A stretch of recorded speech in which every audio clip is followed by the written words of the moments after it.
नमो अरिहन्ताणं नमो सिद्धाणं नमो आयर्याणं नमो उवज्झायाणं नमो लोये सव्यसाहुणं मङ्गलं भगवान् वीरो मङ्गलं गौतमो गणी मङ्गलं कुन्दकुन्दाद्यो जैनधर्मोऽस्तु मङ्गलम् सर्वमङ्गलमाङ्गल्यं सर्वकल्याणकारकं प्रधानं सर्वधर्माणां जैनं जयतु शासनम्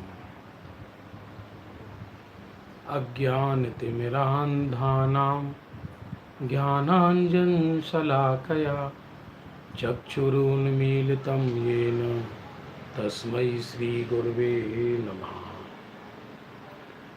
धर्म धुरंधर आदि जिन आदि धर्म करतार नमो देव अगहरण ते सब विधि मंगल सार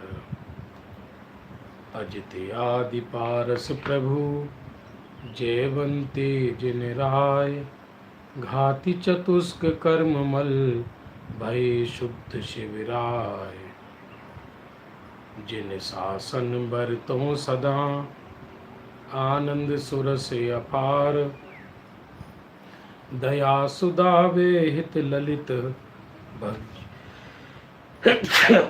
भवि जीवन सुखकार मंगल कर जे अगहरण हैं जिनके सब नाम निशिवासर सुमरु सदा सरे सवे निज काम।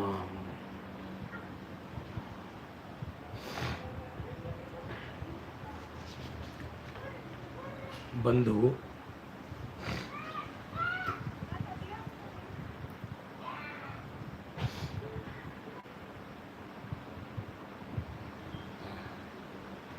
संध्या काल के स्वाध्याय का समय हो चुका है और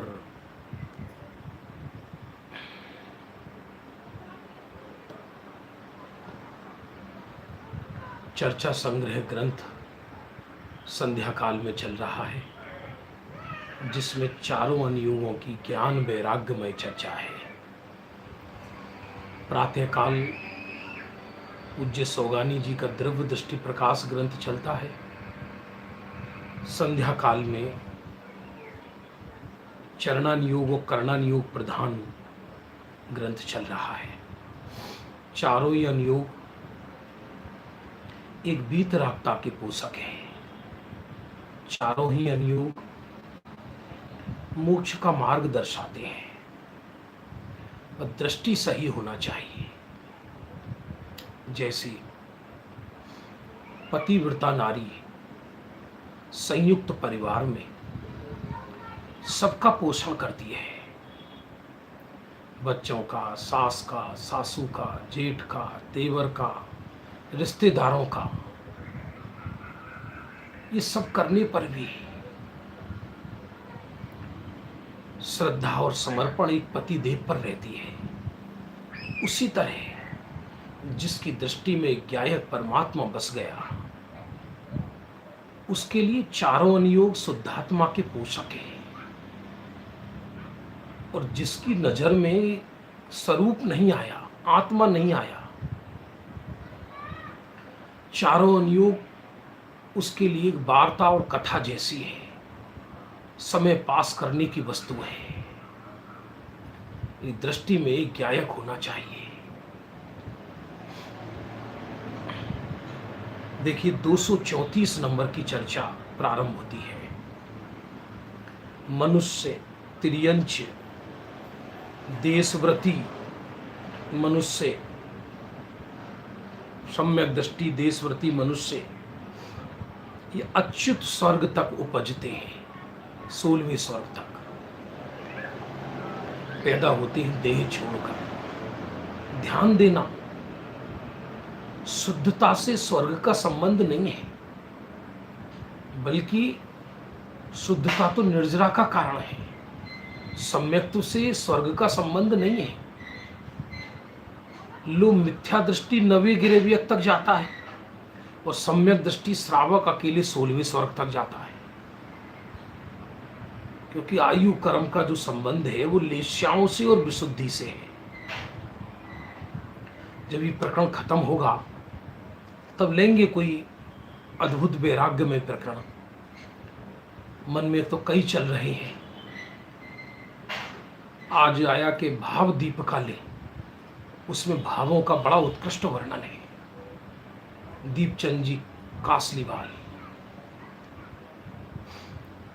और असंयत मिथ्या दृष्टि द्रव्यलिंगी निर्ग्रंथ भाव से ग्रेवियक पर्यंत उपजता है। हे मिथ्या दृष्टि और द्रव्यलिंगी है तो 9वीं ग्रेवियक तक जाता है। देखो क्या गजब बात है कि अब ये सामान्य कथन है, करणान योग का है, अपवाद भी इसमें बहुत मिल सकते हैं। बंधु, एक सम्यक दृष्टि श्रावक केवल 16वें स्वर्ग तक जा रहा है और एक मिथ्या दृष्टि मुनिराज 9वें ग्रेवियक तक जाते हैं, क्योंकि विशुद्धि, बाह्य वैराग्य विशुद्धि, लेश्या जिसको कहते हैं अपन, वो द्रव्यलिंगी के शुभ है, अत्यंत शुभ है, शुक्ल लेश्या है। उसके बल से 9वीं ग्रेवियक जाते हैं। 16वें स्वर्ग से ऊपर जाने वाले वही जीव होते हैं जो निर्ग्रंथ अवस्था में देह छोड़ते हैं, मुनि अवस्था में देह छोड़ते हैं, वही 16वें स्वर्ग से ऊपर जाते हैं। सम्यक दृष्टि महाव्रति सर्वार सिद्धि पर्यंत उपजे, और यदि सम्यक दृष्टि है और महाव्रति है माने भावलिंगी है तो सर्वार सिद्धि तक जाते हैं।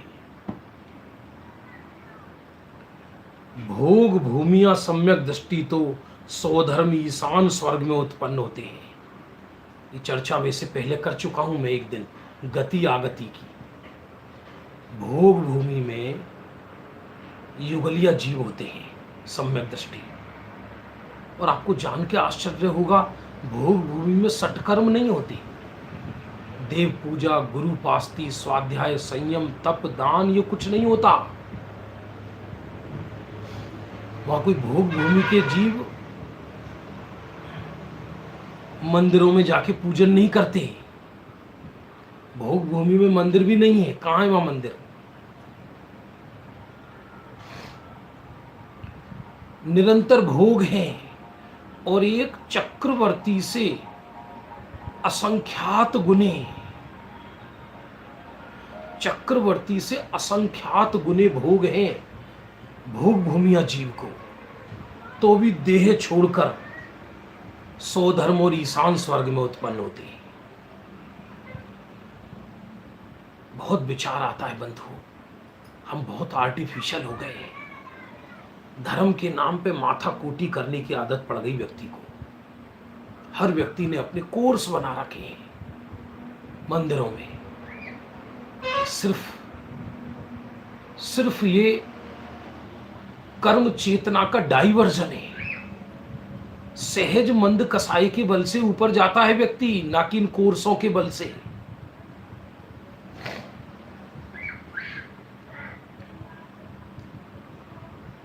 ज्ञानी को तो कोई देव गति की इच्छा है नहीं, सहज ज्ञान चेतना के साथ शुभ भाव चलते हैं, उसके बल से ऊपर जाता है। तो यहां चर्चा चल रही है कि स्वर्ग में कौन कौन जीव कैसे कैसे जाता है। तो भोग भूमि का सम्यक दृष्टि जीव स्वधर्म और ईशान स्वर्ग में उपजता है यदि सम्यक दृष्टि है, और भोग भूमि का यदि मिथ्या दृष्टि जीव है, यदि भोग भूमि का मिथ्या दृष्टि जीव है तो भवनत्रिक में पैदा होता है, माने भवनवासी, व्यंतर और ज्योतिष में पैदा होता है।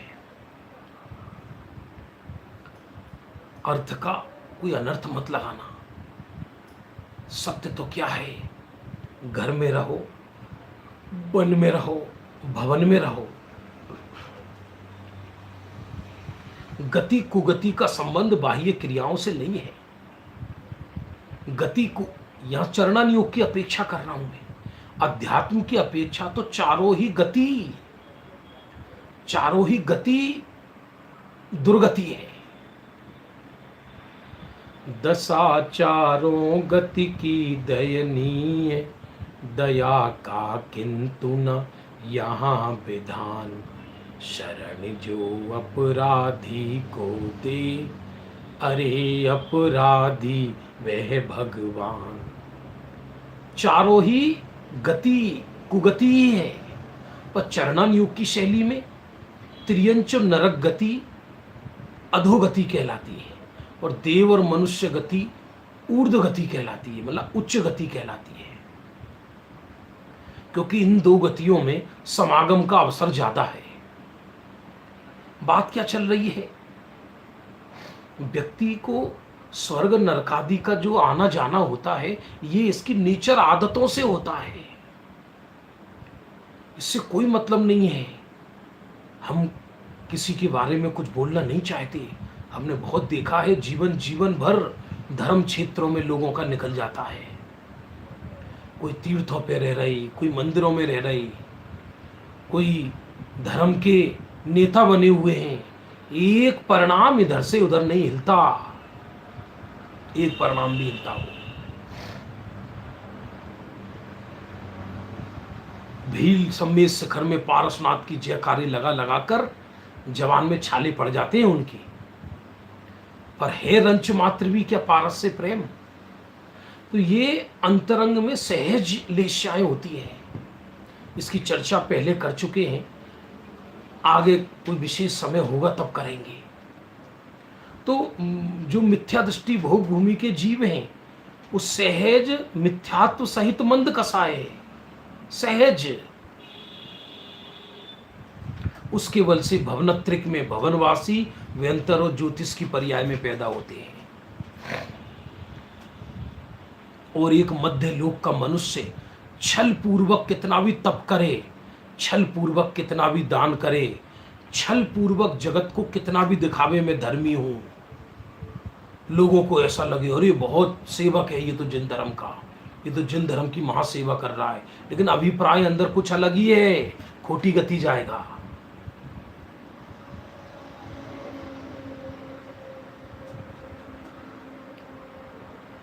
इसको बिल्कुल अतिशयोक्ति मत समझना। इसलिए भवनत्रिक में और तापसी उत्कृष्ट पने भवनत्रिक में उपजते हैं। जो तापस होते हैं ना, अन्य मत में तापस बाल तप करती है, खोटा तप, वो भी भवनत्रिक में पैदा हो जाते हैं जाकर। पंचाग्नि तप तप रहे हैं, जैसे कमठ का जीव पंचाग्नि तप करके संवर नाम का देव बना, जिसने पारसनाथ पर घोर उपसर्ग किया।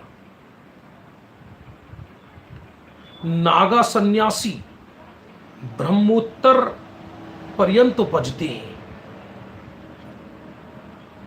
नागा सन्यासी ब्रह्मोत्तर माने ब्रह्म स्वर्ग, पांचवें स्वर्ग से ऊपर तक उपजते हैं। और दो दो कथन आते हैं, ऐसा भी आता है कि नागा साधु अन्य मत के 12वें स्वर्ग तक पैदा होते हैं। कोई भी अन्य मती 12वें स्वर्ग से ऊपर नहीं जाता।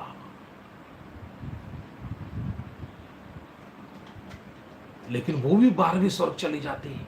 हाँ, ये विचित्रता है परिणामों की।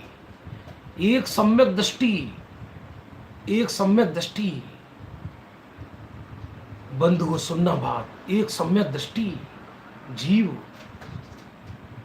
यदि पूर्व में आयु बंद कर ले तो नरकायु को नरक चला जाता है, और एक मिथ्या दृष्टि खोटा तप करके 12वें स्वर्ग तक चला जाता है।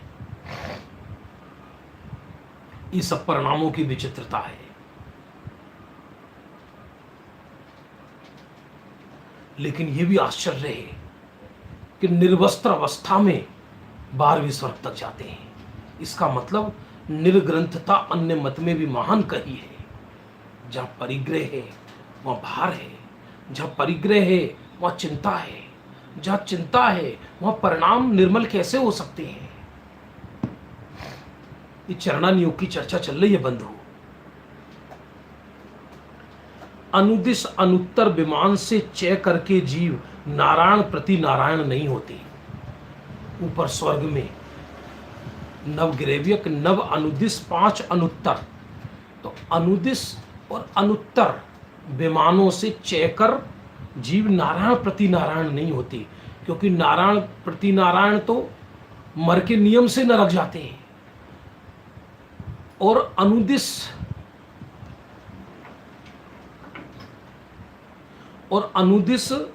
और सर्वार सिद्धि वाले जीव तो नियम से एक भवावतारी होते हैं, और अनुदिश वाले अधिकतम 2 भव। इसलिए नारायण प्रति नारायण के जीव अनुदिश और अनुत्तर विमान से नहीं आते। मनुष्य त्रियंच गति से अथवा भवनत्रिक से च्युत हुए जीव 63 सलाखा पुरुष नहीं होते।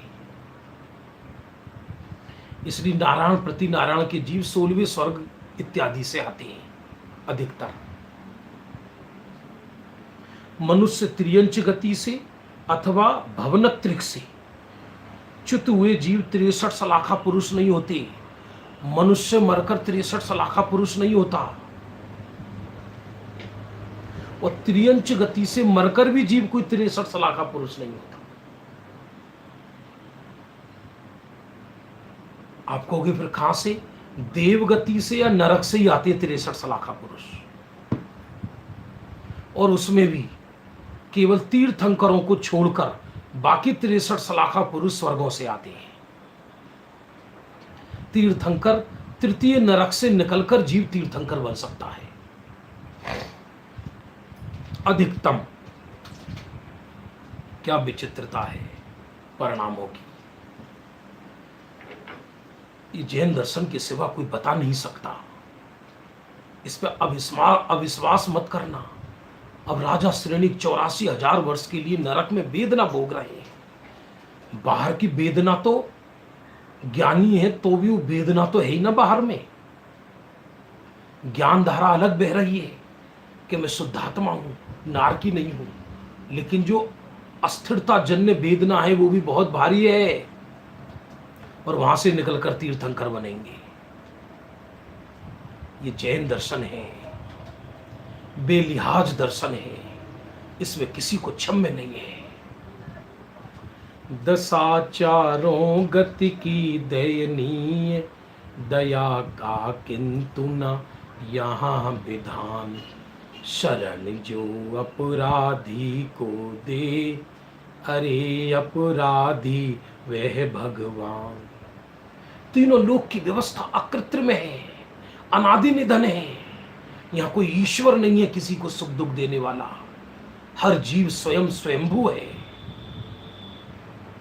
स्वभाव सदा निर्दोष है, जिसे अपन भगवान आत्मा कहते हैं।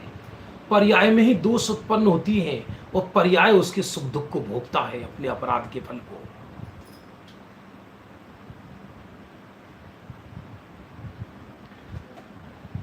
लेकिन हां, यदि उसे अपना सत्य स्वरूप समझ में आ जाए तो फिर वो फल उसके ज्ञान के गेय मात्र रह जाते हैं।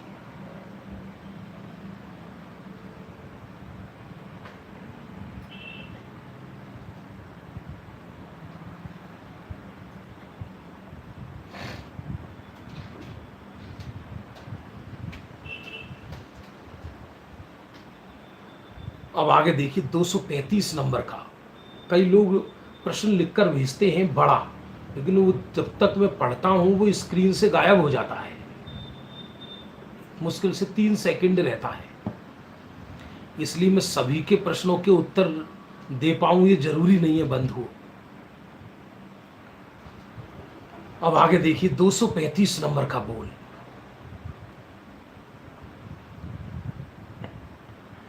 बालक वे वृद्ध पुरुष के ज्ञान की न्यूनता पाए जाने का क्या कारण है? भगवान आत्मा तो सबकी ज्ञान पुंज है, एक इंद्री से लेकर सिद्धों तक सबका ज्ञान पुंज तो एक जैसा है। जो निगोद में सो ही मुझ में सो ही मोक्ष मझार। हमको कछु भय नारे जान लियो संसार। लेकिन यहां तो चल रही है बात एक ही पर्याय की। जैसे बालकपनी में ज्ञान कम होता है और वृद्ध जब होता है तब भी ज्ञान कम हो जाता है, ऑटोमेटिक। कोई विशेष कोई अपवाद विशिष्ट हो तो अलग बात है। ये इसलिए छह उपसम ज्ञान का कोई भरोसा नहीं है, जिसके लिए हम मरे जा रहे हैं दिन रात, जिसको हम आराधना समझ रहे हैं। वो छह उपसम ज्ञान अगली पर्याय तो बहुत दूर, इसी पर्याय में सब विलय को प्राप्त हो जाता है। अगली पर्याय में संस्कार जाते हैं, वो भी परिणामों के। ये ज्ञान छह उपसम ज्ञान नहीं साथ जाता। मान लो इस भव में मैंने एमए किया, फिर पीएचडी की, और दोबारा में मनुष्य पर्याय में मेरा जन्म हुआ, तो एडमिशन पीएचडी के बाद होगा या केजी में होगा? क्या इस पर्याय का ज्ञान मेरी अगली पर्याय में जाएगा क्या? इसलिए छह उपसम ज्ञान के भरोसे आत्मा आराधना नहीं होती। अंदर की रुचि लगन अलग चीज है, बाहर का छह उपसम ज्ञान बौद्धिक ज्ञान अलग चीज है। देखो यहां तो प्रश्न है, बालक व वृद्ध पुरुष के ज्ञान की न्यूनता पाए जाने का कारण क्या है? बालक में ज्ञान कम होता है और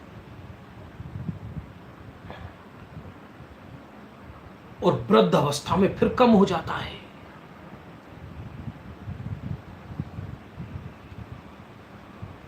मनुष्यों ने सबको वृद्धावस्था में इंद्रियां शिथिल होती हैं तो स्मृति नष्ट होती चली जाती है, इसलिए ज्ञान कम हो जाता। सम्यक दृष्टि हो या मिथ्या दृष्टि हो, इससे कोई मतलब नहीं है।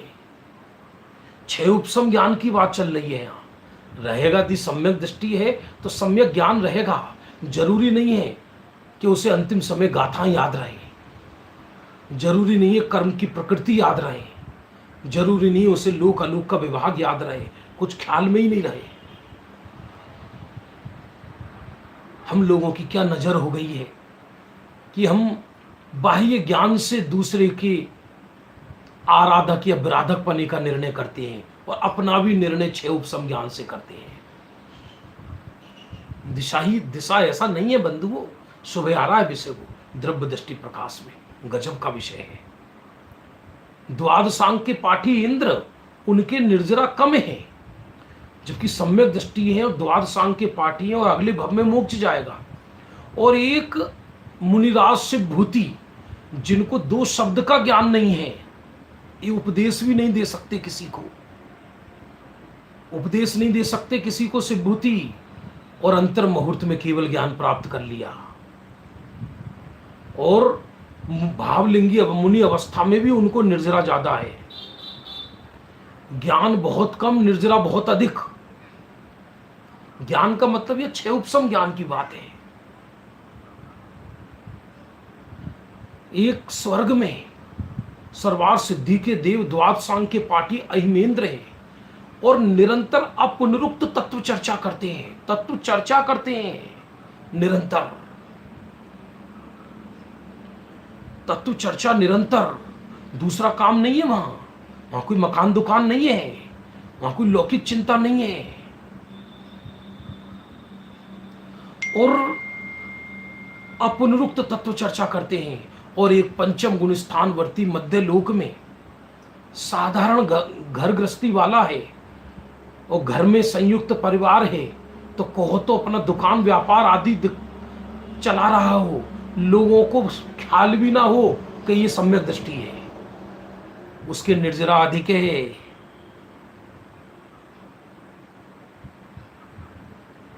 तो ये तो छह उपसम ज्ञान का और इंद्रियों का निमित्त नैमित्तिक संबंध है। बालपन में ज्ञान कम होता है क्योंकि इंद्रियां अविकसित होती हैं, और छह उपसम ज्ञान और इंद्रियों में निमित्त नैमित्तिक संबंध है, कर्ता कर्म नहीं। ऐसी वृद्धावस्था में इंद्रियां शिथिल हो जाती हैं। बाल अवस्था में इंद्रियां अविकसित हैं और वृद्धावस्था में इंद्रियां शिथिल हो जाती हैं।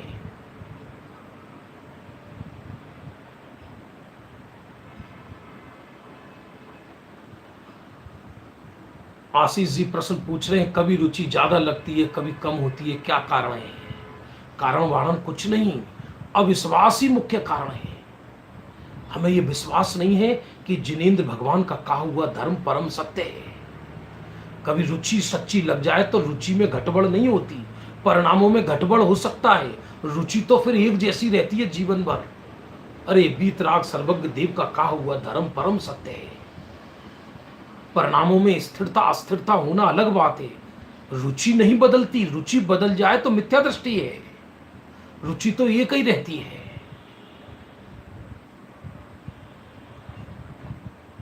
पतिव्रता नारी यदि पीहर चली जाए तो इसका अर्थ ये नहीं कि उसे पति पर श्रद्धा नहीं है। ऐसी ज्ञानी जीव को तो अपने प्रभु और पंच प्रभु पर परम श्रद्धा है, वो रुचि कहलाती है, वो बदलती नहीं है।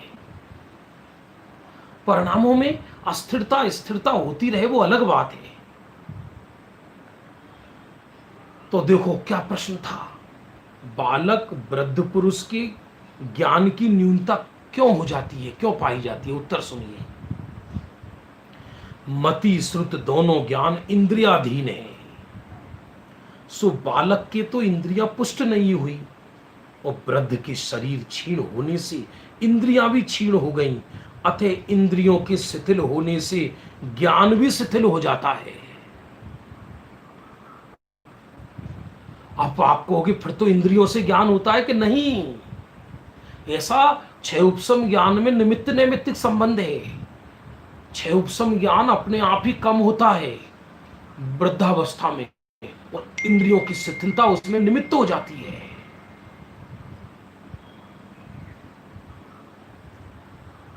इंद्रियों की शिथिलता उसमें निमित्त हो जाती है बंधुओं। तो खूब खूब पूरी जिंदगी पढ़ा उसने, तो अंतिम समय इंद्रियां शिथिल होने पर स्मृति नहीं रहती। हमने खुद प्रयोग देखा है, पूरी पूरी समाज भर को जिंदगी भर पढ़ाएं, किसी व्यक्ति की बात नहीं चल रही और अंतिम समय संस्कार ज्ञान धारा का रहना वो अलग चीज है, उससे वो मिथ्या दृष्टि नहीं हो जाता छह उपसम ज्ञान कम हो जाए तो।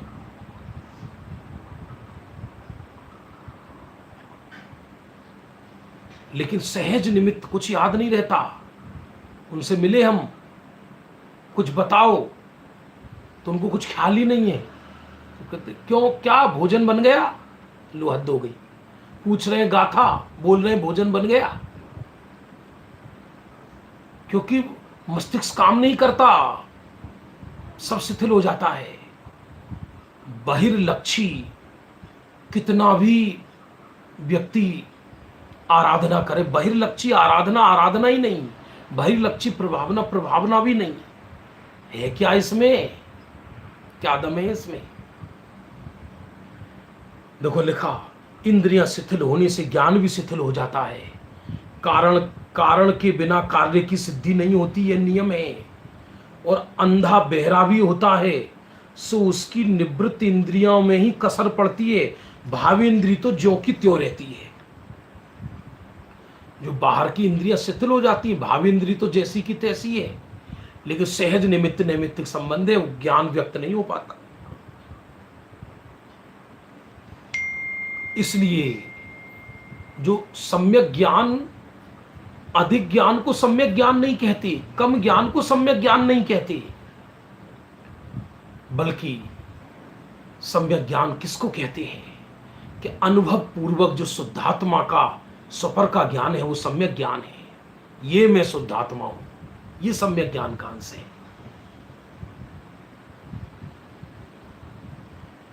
यदि भावी इंद्री भी जाती रहे तो पंचेंद्री पना कैसे रहे? इसलिए द्रव्येंद्री के बाह्य कारण बिना ज्ञान स्फुरायमान नहीं होता संसारी जीवों का।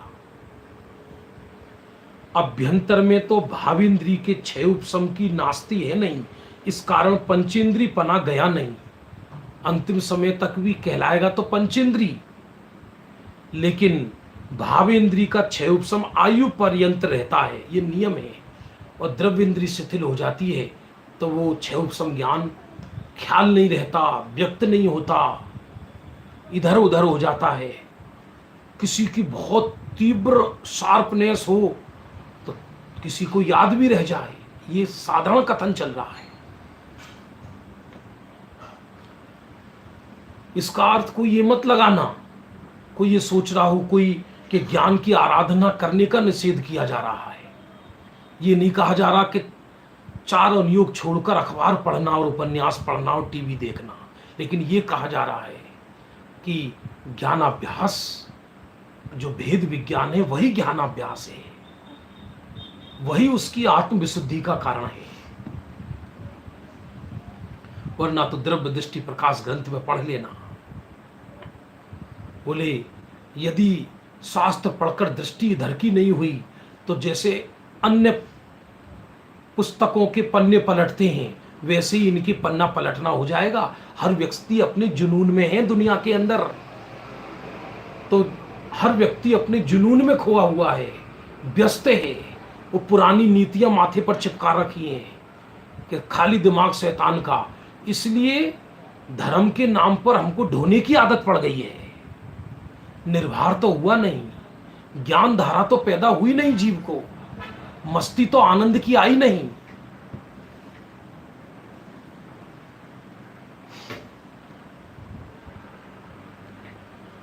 अब देखिए एक और बहुत अच्छा प्रश्न आया है, लौकिक प्रश्न है वो, और आज के स्वाध्याय का टाइटल भी है कि जैन दर्शन में मंत्र शास्त्र मंत्र विज्ञान है क्या। ये प्रश्न है। प्रश्न देखो, लौकिक में किसी स्त्री पुरुष के सर्प बिच्छू का विष चढ़ा हो तो वह मंत्र से उतर जाता है। जैनेतरों में भी अनेक प्रकार के मंत्रों से प्रत्यक्ष कार्य की सिद्धि दिखाई देती है। मंत्र के अक्षर का कोई अर्थ नहीं, सो क्या रहस्य है। मंत्रों का अक्षर का कोई अर्थ नहीं होता।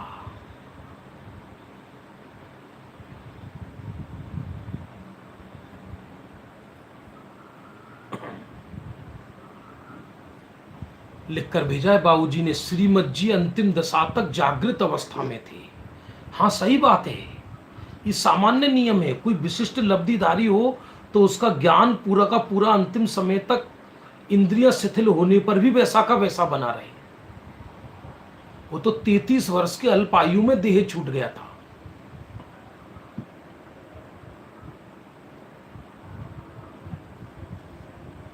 जागृत दशा अलग चीज है, क्षय उपशम ज्ञान कम होना अलग चीज है। जागृत दशा सम्यक ज्ञान की निशानी है।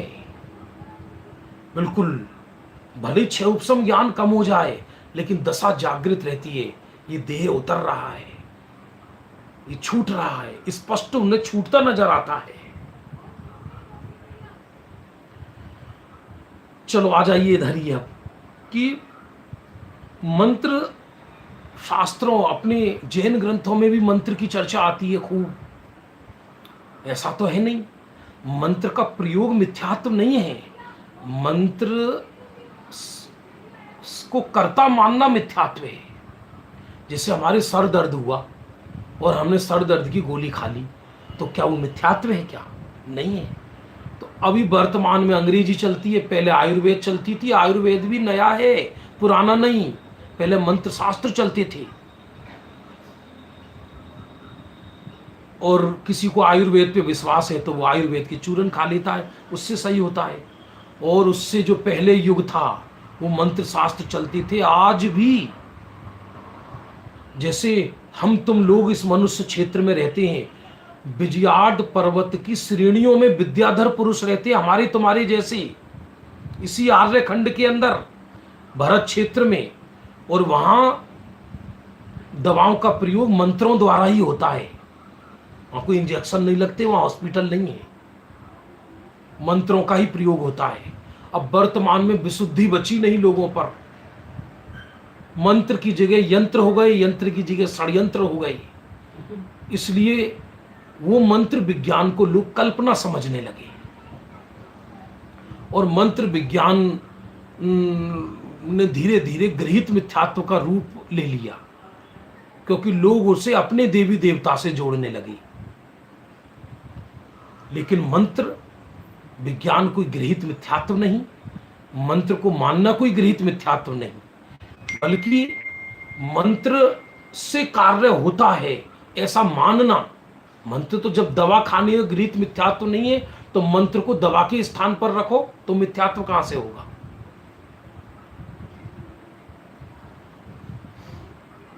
मिथ्यात्व कब है? जब कुगुरु कुदेव कुधर्म से कार्य की सिद्धि होती है ऐसा माने, अथवा सच्चे देव कार्य सिद्ध कर देते हैं ये माने श्रद्धा में। भाषा भली व्यवहार की हो तो भी गृहीत मिथ्यात्व नहीं है, भाषा भली व्यवहार की हो। तो यहां प्रश्न है कि पहले सर्प बिच्छू आदि चढ़ा हो तो मंत्र से उतर जाता था, और अन्य मत में भी मंत्रों से कार्य सिद्ध होते थे। सो क्या रहस्य है? उत्तर सुनो। जिसके पुण्य का उदय होवे उसके अज्ञान में तपश्चरण से भी वचन चलता है, वचन चलता है। पद्म नंदी पंचविंशतिका में लिखा, जो जौ के आकार बराबर छोटी सी जिनबिंब और कोदों के बराबर जिन मंदिर बनाए, कोदों के बराबर जिन मंदिर बनाए, तो उसकी महिमा साक्षात सरस्वती भी नहीं कर सके है। और जो बड़ा जिन मंदिर बनाकर बड़ी जिनबिंब विराजमान करे तो उसका वचन चले है, ऐसा लिखा। वचन चले का अर्थ है वो जो बोल दे वो सही हो। मंत्र पढ़ना, अब प्रतिष्ठाओं में मंत्र पढ़े जाते हैं, ओम ह्रीम रम अस्याउषा सर्व शांतिम कुरु कुरु स्वा। मंत्र स्वयं में थोड़ी मिथ्यात्व है, लेकिन पंच परमेष्ठी मेरे को सुख दे देंगे, मेरे को दुख दे देंगे, ये मंत्र मुझे मोक्ष ले जाएगा, ऐसा मानना मिथ्यात्व है। निमित्त नैमित्तिक संबंध तो है ही मंत्रों में, जैसे दवाओं में है। देखो लिखा, उसके नाम के प्रभाव से जिस बात का वह मंत्र वह जोड़ता है वह सिद्ध होता है, ऐसा जानना। मंत्र शास्त्रों में अक्षर होते हैं, ये बीजाक्षर और अंक होते हैं, 1 2 3 4 5 6 9 तक, और 9 अंक स्वयं एक मंत्र हैं। लेकिन इन 9 को 9 खाने बनाकर अलग अलग जमा देने से मंत्र बन जाता है। ऐसे ऐसे प्रयोग थे पहले जमाने में, आजकल बचे ही नहीं लोगों को, तो लोग इसकी मंत्र की हंसी उड़ाने लगे। था ना, धरसेन आचार्य ने मंत्र सिद्ध करने के लिए दिया भूतबली और पुष्पदंता को। जिन मत में भी ऐसे ही अनादि निधन बीजाक्षर हैं जिनके कोई अर्थ नहीं होती, वे अक्षर आगे पीछे रखने से जिस जिस जाति का मंत्र हो उस कार्य की सिद्धि के लिए वे निमित्त कारण होते हैं। निमित्त कारण, करता नहीं। अब पहले क्या था, जैसे किसी को गर्मी बढ़ रही, ब्लड प्रेशर तेज है, तो उसका मंत्र होता था और उसको कागज पे लिख के उसे बांध दे तो उससे शरीर शीतल हो जाता था। ऐसा निमित्त नैमित्तिक संबंध था। जल यंत्र, जल मंत्र। अब किसी की शीत प्रकृति है तो उसका बीजाक्षर र है, रम रम, तो उसका मंत्र बांध दे तो उसके शरीर में उष्णता आने लगे। ऐसा निमित्त नैमित्तिक संबंध, कर्ता कर्म संबंध नहीं। वर्तमान में ये कोई प्रयोग जानता नहीं। मंत्रों के नाम पर बहुतायत जीव मिथ्यात्व का ही पोषण कर रहे हैं। बीच में ही बता दूं, एक जगह तो ऐसा लिखा कि सबसे बड़ा मंत्र पवित्र मन है, वसु बिंदु प्रतिष्ठा पाठ में है। जिसका मन पवित्र है वो सबसे बड़ा मंत्र है। उसके ऊपर कोई पाप का उदय कार्य नहीं करे, सारे मंत्र फेल हो जाएं। लेकिन ये मंत्र होते हैं, वे जिस जिस जाति का मंत्र हो उस कार्य की सिद्धि के लिए वे निमित्त कारण होते हैं। कार्य की सिद्धि होती है ऐसा वस्तु स्वरूप जानना। इस तरह मंत्र औषधि तपस्रण की अचिंत्य शक्ति है ऐसा जानना। आप कहोगे आचार्य भी कमाल है। अभी एक दिन पहले चर्चा आई थी, उसमें कहा पुद्गल की अचिंत्य शक्ति है, इधर कह दिया मंत्र की अचिंत्य शक्ति है, और एक जगह कहते हैं आत्मा की अचिंत्य शक्ति है। हाँ, जहां जो अपेक्षा जो प्रसंग चल रहा हो, क्योंकि ये पूरा मंत्र विज्ञान है जैन दर्शन में, द्वादशांग में मंत्रों का वर्णन है पूरा। लेकिन बंधुओं, ये सब मंत्र हैं, इनका संबंध लौकिक कार्य की सिद्धि का ही निमित्त नैमित्तिक संबंध है। उसमें भी पुण्य का उदय हो तो कार्य सिद्ध हो। जैसे कि 12 वर्ष तक खड्ग घास तलवार सिद्ध की किसने, वो नाम शिथिल हो गया, सुपर्णखा के बेटे ने, वो नाम था उनका, खड्ग घास तलवार सिद्ध की थी। और मंत्र से सुपर्णखा का पुत्र थे और तलवार आ गई, लेकिन लक्ष्मण का पुण्य ज्यादा। शंभू, हाँ शंभू कुमार ने, और लक्ष्मण का पुण्य ज्यादा। उन्होंने आकाश में तलवार देखी तो हाथ में ले ली, तो तलवार की मालकिन देवी बोली आज से आप मेरे स्वामी हुए। लो, 12 वर्ष तक मेहनत की उसने, फल मिला इसको। ऐसा है। इसलिए जैन दर्शन में तो पुण्य पाप की मुख्यता है।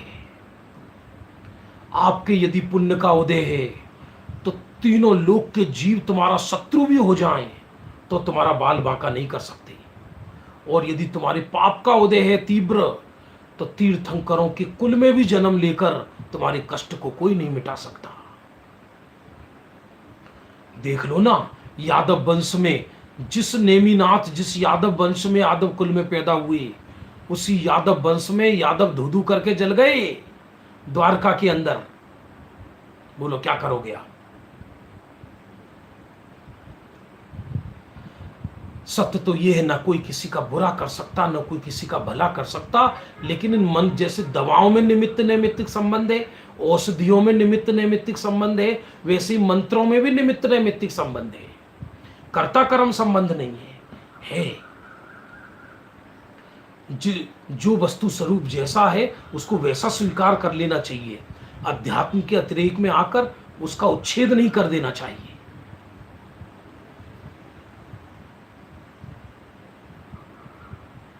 भक्ताम्बर जी में कोई मंत्र नहीं है, मंत्र तो बीजाक्षर होते हैं।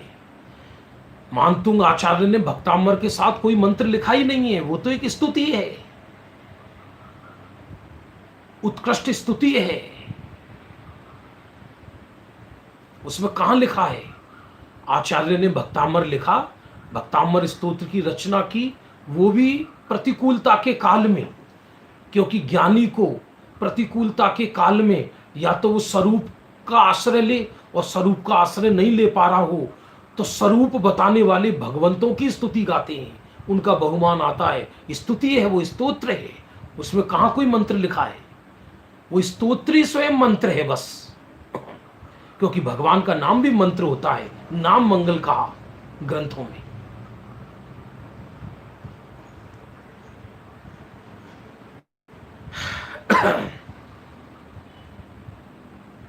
इसलिए मंत्र तंत्र औषधि तपस्रण की अचिंत्य शक्ति है, अचनी पुद्गल की अचिंत्य शक्ति है। याद रखना, ऐसा कोई मंत्र नहीं है जिससे क्रोध शांत हो जाए, क्रोध तो ज्ञान से जाता है। ऐसा कोई मंत्र नहीं है जिससे केवल ज्ञान हो जाए, ऐसा कोई मंत्र नहीं है जिससे मिथ्यात्व चला जाए। इन मंत्रों का निमित्त नैमित्तिक संबंध भी पुद्गल से है, बाह्य सामग्रियों से, अंदर के ज्ञान अज्ञान से नहीं है। ऐसा कोई मंत्र है क्या कि जिससे पढ़ने से सम्यक दृष्टि हो जाऊं? ऐसा कोई मंत्र है क्या जिसको पढ़ने से केवल ज्ञान हो जाऊं? हाँ है ऐसा मंत्र। क्या है? जो टोडरमल जी ने मोक्ष मार्ग प्रकाशक में लिखा, अनादि निधन भिन्न भिन्न वस्तुएं अपनी मर्यादा सहित परिणमित होती हैं, कोई किसी का कर्ता धर्ता नहीं है। कोई किसी के परिणमन कराने से परिणमित नहीं होती, पर को परिणमन कराने का भाव ही मिथ्यात्व है।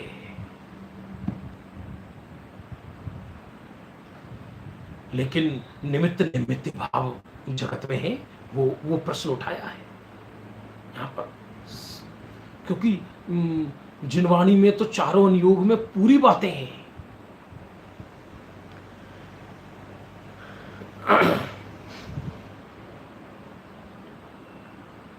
देखो 237 नंबर की तत्व चर्चा भी बहुत अच्छी है, समझने जैसी। शास्त्र में सुख का कारण ज्ञान कहा है, सो आत्मा ज्ञाता तो तीनों काल का है, पर भोक्ता तीन काल का क्यों नहीं है? यह आध्यात्मिक प्रश्न है। माने ज्ञान को सुख का कारण कहा और ज्ञान तीनों काल का ज्ञाता जीव को कहा, पर तीनों काल का भोक्ता क्यों नहीं कहा?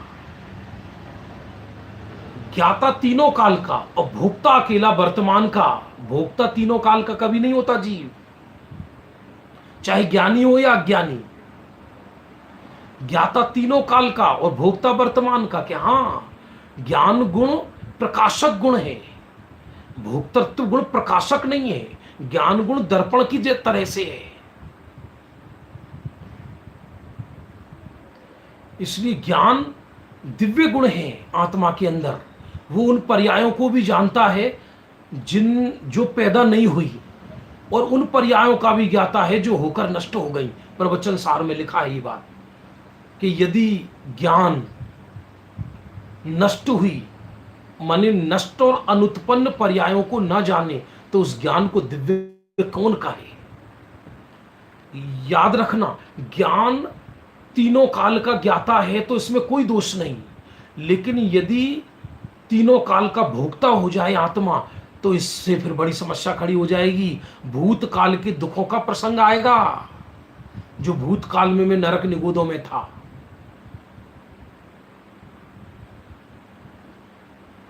इसलिए ज्ञाता तीनों काल का है, लेकिन भोक्ता एक काल का है।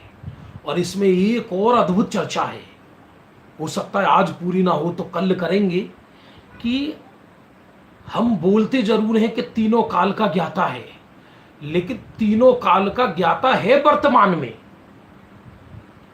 जैसे मैं वर्तमान में तीनों काल का ज्ञाता हूं, तो भूतकाल तो निकल गया ना, इसलिए वर्तमान पर्याय में ही तीनों काल के जानने की शक्ति है। इसलिए भोक्ता भी वर्तमान में, और वो तीनों काल का जो ज्ञाता है वो तीनों काल में जाकर नहीं है, वर्तमान में ही तीनों काल का ज्ञाता है। इसलिए वर्तमान में ही ज्ञाता है और वर्तमान में ही भोक्ता है। ये भी सिद्ध होता है।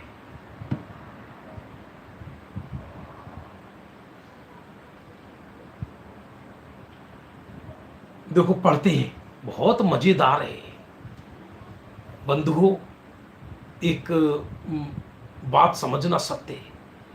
अब ये काल किसी ने सोचा नहीं था कि होली में ऐसी आग लगेगी कि दुनिया में ही आग लग जाएगी। मार्च क्या निकला, लोग अपने घरों में कैद हैं, और अभी तक कोई रास्ता नजर नहीं आ रहा, आएगा भी नहीं। कदाचित ये रोग चला भी जाए तो भी मिथ्यात्व का रोग तो चला नहीं जाएगा। इस रोग हो जाने पर लोगों की तृष्णाएं कम हुई हैं, लोगों को जगत से वैराग्य जागा है, कमाने की लोगों के अंदर डिड्ढा खत्म हो गई है बहुत ज्यादा, क्योंकि कुछ सार नजर नहीं आ रहा। बंधुओं, कहीं भी कुछ सार नजर नहीं आए दुनिया में, तो एक सर्वज्ञ देव हैं सर पर हमारे, उनके वचन है। ये ज्ञानाभ्यास को अपनी आदत बना लेना, बस, और कुछ नहीं, अपने आप मार्ग मिलता चला जाएगा। इसलिए ज्ञानी तीनों काल सुखी है। इसको सुनकर बोर नहीं होना चाहिए। ये बहुत अद्भुत बातें हैं। और करना क्या हमको? 2 समय का भोजन मिल जाएगा अपने आप। छाछ रोटी का पुण्य तो हर ज्ञानी लेकर आता है। हर ज्ञानी लेकर आता है। बात रही देह छूटने की, छूटेगी तो छूट जाएगी, ज्ञान में तो वैसी छूटी हुई है, जो होना होगा होगा।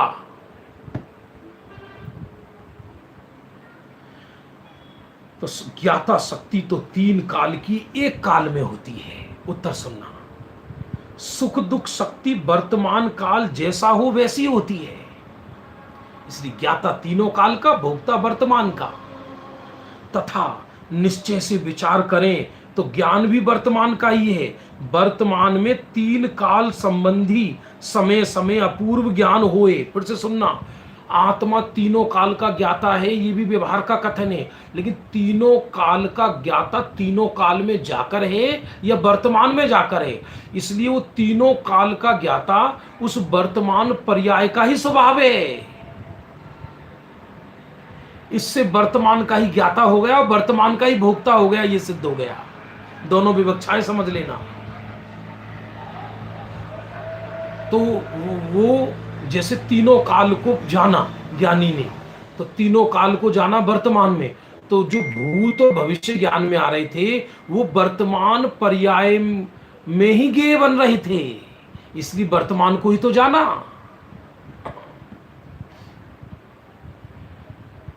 वर्तमान में 3 काल संबंधी समय समय अपूर्व ज्ञान हुए हैं। अनागत काल की पर्याय वह वर्तमान काल में उत्पन्न हुए और वर्तमान की पर्याय वे को प्राप्त होकर अतीत काल रूप हुए। ऐसे काल अथवा पर्याय की फिरन को ज्ञान की फिरन होती है। इसलिए समय समय का ज्ञान भिन्न भिन्न है, प्रत्येक समय का ज्ञान भिन्न भिन्न है। अतः ज्ञान और सुख अपूर्व अपूर्व समय समय जानना, अतः ज्ञान भी समय समय जैसा हुए तैसा ही ज्ञान के निमित्त से ज्ञान प्रमाण सुख जानना। ये बहुत ही महत्वपूर्ण चर्चा है कि ज्ञाता 3 काल का और भोक्ता 1 काल का।